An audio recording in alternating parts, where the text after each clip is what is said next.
హైదరాబాద్లో బసవతారకం ఆసుపత్రి లక్షలాది మందికి సేవలు అందిస్తోందని సీఎం రేవంత్ రెడ్డి అన్నారు. ఆసుపత్రి వార్షికోత్సవంలో ఆయన పాల్గొన్నారు. నిస్వార్థంగా పేదలకు సేవలు అందించేందుకు ఆసుపత్రిని నిర్మించారని తెలియజేశారు. ఏపీ సీఎం చంద్రబాబుతో అభివృద్ధిలో పోటీ పడే అవకాశం తనకు లభించిందన్నారు.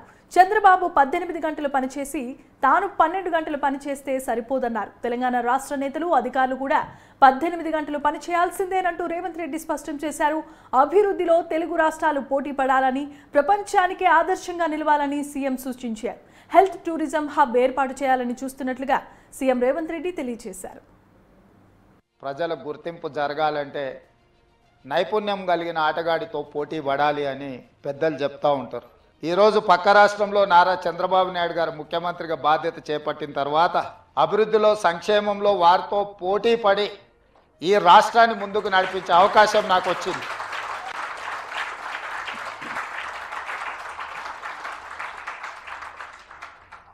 గతంలో 12 గంటలు పనిచేస్తే సరిపోతుంది, అంతకు మించి అవసరం లేదు అనుకునేవాడిని. కానీ ఇప్పుడు వారు 18 గంటలు పనిచేస్తే నేను 12 గంటలతో సరిపెడితే కుదరదు. కాబట్టి మా అధికారులకు, మా సహచరులకు మనం కూడా 18 గంటలు పని చేయాల్సిందే.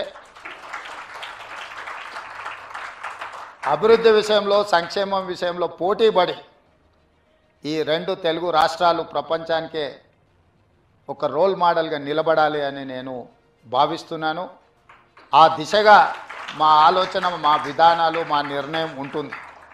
అందులో భాగంగానే తెలంగాణ రాష్ట్రంలో చాలా హాస్పిటల్స్, అంటే ఇది Hyderabad is the hub for hospitals, కానీ నా ఆలోచన హెల్త్ టూరిజం హబ్ను ఒకటి క్రియేట్ చేయాలని మా ప్రభుత్వం ఆలోచన.